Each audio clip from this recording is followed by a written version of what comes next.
Hello class.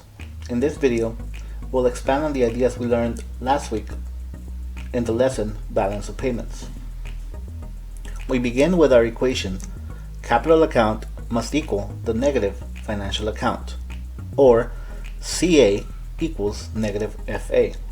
We can do a rearrangement of this equation and just write in CA plus FA must equal to 0. This is a concept that we saw last week when we were inputting our transactions into either the capital account or the financial account. You must remember that at the end, everything must balance out. To illustrate why this equation must always be equal to 0, we illustrate it with the circular flow diagram of the balance of payments. Let's take a look. One thing about circular flow models that you must remember is that in circular flow models, everything balances out. So if there's a positive flow, there must be an equal negative flow. Let's explain. Let's use the US versus the rest of the world as an example for money flows into the US. Money flows into the US as payment for US exports, factors of production, and transfer payments are shown here.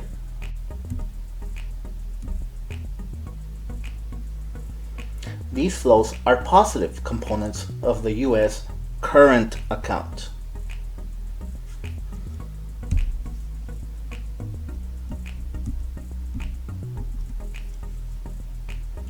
Money also flows into the US when foreigners purchase US assets. This is a positive in the US financial account, and it's shown here.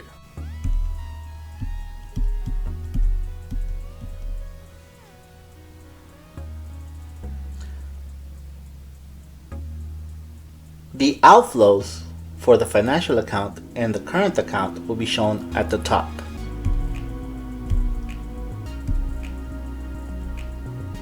Here for the current account,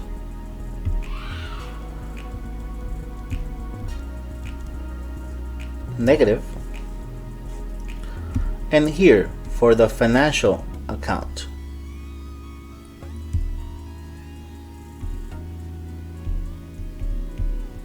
And again, these would be negative.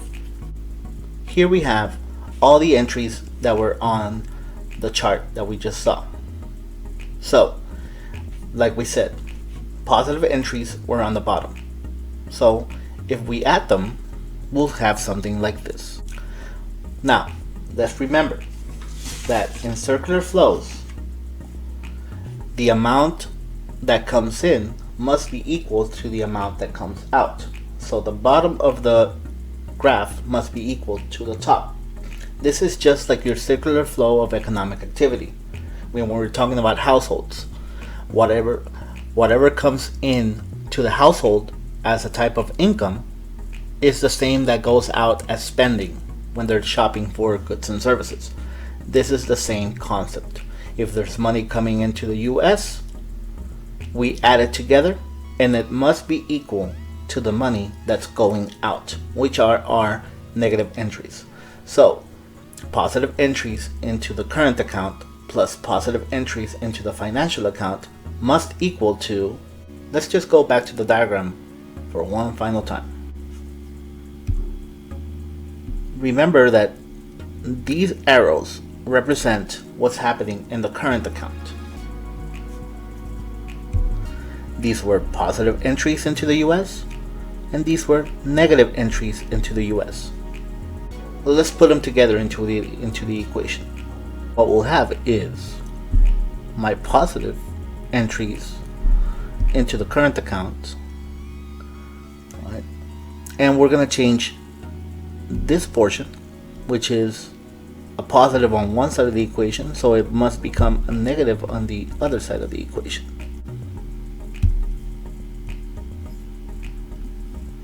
Plus my positive entries on the financial account and the negative here. So now this becomes a negative and a positive. Now remember what we just said. Anything that comes in must also come out the same amount, right? So if this is a 0 because it cancels out, and that's a 0 because that cancels out, then that must equal to 0. 0 plus 0 is 0. Everything that comes in is the same amount that goes out. That's why this equation must hold true. Now, all of this analysis leads us to a more interesting question. What determines these accounts, the current account and the financial account?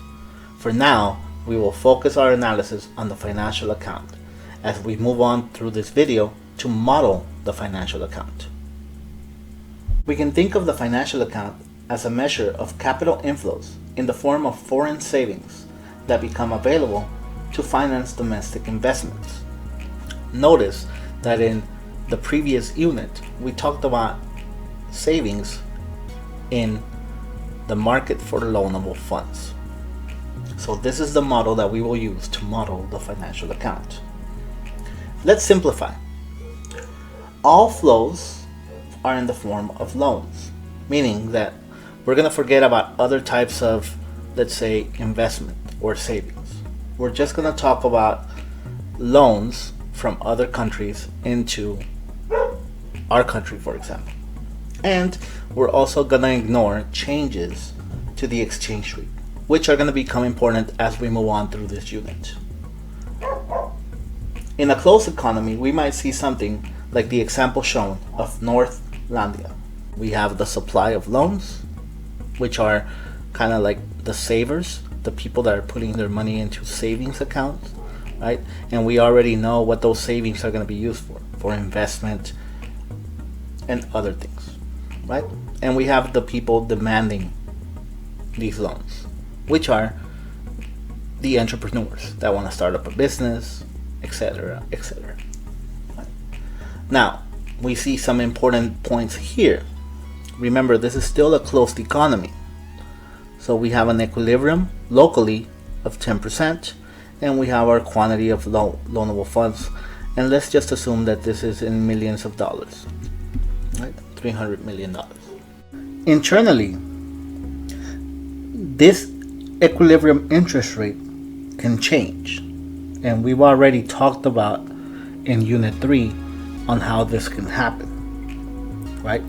We can have shifts in demand. For example, let's say that the government starts borrowing money. We call this the crowding out effect, where you would have maybe there's a new project that the government wants to take on.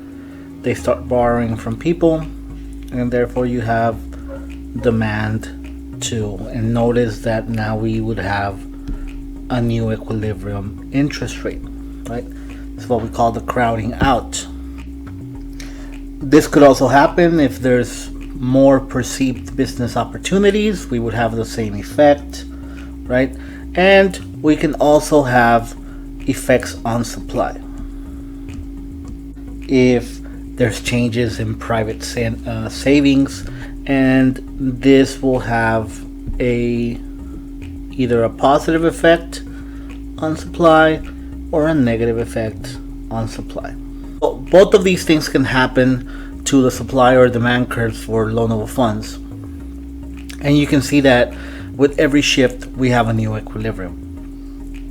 Let's start analyzing what happens when you open up the economy and you allow for capital flows between nations. This is what we call international capital flows.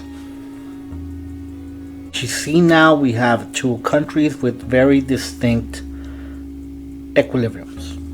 Let's start with Northlandia, which we already had. We said that the interest rate was at 10 and the quantity was at 300. And we have Southlandia, which has a lower interest rate.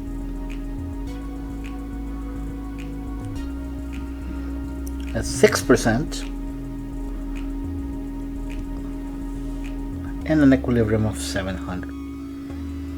Okay, so what does this all mean, and how do they relate to each other? How do they affect each other?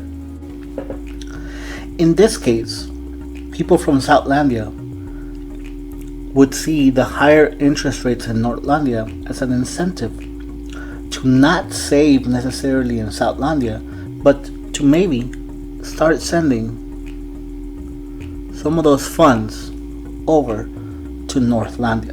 What we'll start seeing is that there'll be more of a supply of loanable funds.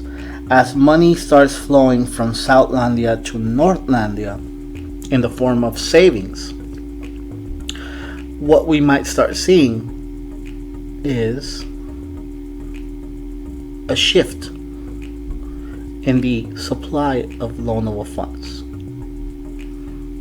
Right? On Northlandia, this is going to increase. Now remember what is happening. Southlandians are sending their money to another country, therefore reducing the amount of loanable funds in their own country.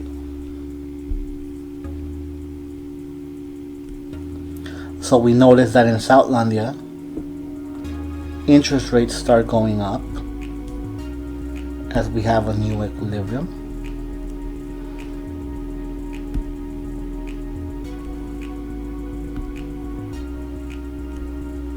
And that in Nordlandia, the interest rate starts going down. Now, it's not entirely set in stone where this interest rate will settle at, but you can see that they'll probably meet somewhere in the middle, maybe somewhere around 8%. The idea here is that this is one of the reasons why we have capital flows between countries. The interest rates in each country affect each other, meaning that if you live in Southlandia and you think you have a better return on your money, on your investments in another country, you are likely to send your money overseas or to another country, right? And therefore, what we start seeing is the need to have exchange rates, because one thing is for sure: if both of these countries have different currencies, okay, so let's say that Nordlandia is dealing in dollars, that is their national currency, and Southlandia has a slightly different currency called Southern dollars. If I want to send my money over to Nordlandia, there needs to be an exchange.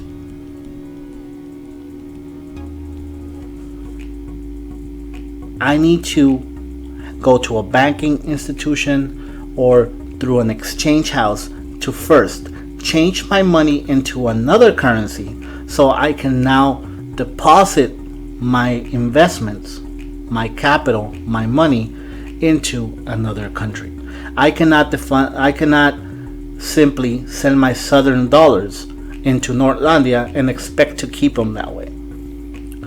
That is where we're heading in our next couple of lessons. How does all of this that we covered in this lesson affect exchange rates?